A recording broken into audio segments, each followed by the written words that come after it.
Pulsar accelerator cable మన బండికి ఇంత పర్ఫెక్ట్ గా సెట్ అవుతుంది అనేసి అస్సలు అనుకోలేదు.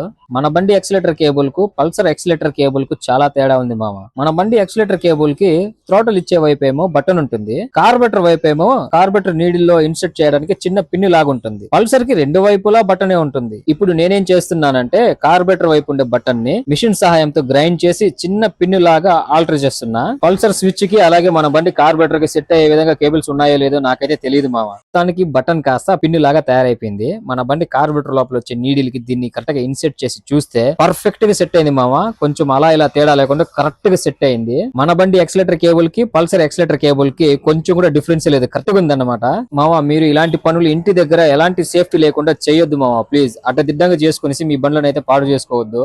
దీని తర్వాత మన బండికి చెన్నై నుంచి తీసుకుని వచ్చిన కొత్త వైరింగ్ కిట్ ని ఇన్స్టాల్ చేయాలి. వైరింగ్ గనక ఇచ్చేసానంటే ఒక పెద్ద సముద్రాన్ని ఈదినట్టే మామ నేను. ఎందుకంటే మనకు అంతగా నాలెడ్జ్ లేదు వైరింగ్ పైన, నేర్చుకునే చేయాలి. ఇంకా మన వీడియోస్ చూస్తూ కింద కామెంట్ చేస్తున్న ప్రతి ఒక్కరికి థ్యాంక్ యూ సో మచ్ మామ. కొంతమంది నెగిటివ్ గా కామెంట్స్ చేస్తున్నారు, కొంతమంది పాజిటివ్ గా కామెంట్ చేస్తున్నారు. ప్రతి ఒక్క కామెంట్ ని అయితే చదువుతూనే ఉన్నా మామ. తొందరలోనే మీ కామెంట్స్ అన్నిటికీ రిప్లై అయితే ఇస్తాను. కేబుల్ బండికి ఇన్స్టాల్ చేసి ఎక్సిలేటర్ ని తిప్పితే ఎంత బాగుంది తెలుసా మామ. కొత్త బండికి ఎక్సిలేటర్ ఎలా ఉంటుందో అంత పర్ఫెక్ట్ గా సెట్ అయింది. ఇంక ఈ బ్యాక్ బ్రేక్ పెడల్ అయితే కొలతల ప్రకారం కరెక్ట్ గా కట్ చేసి పెట్టున్నా మామ.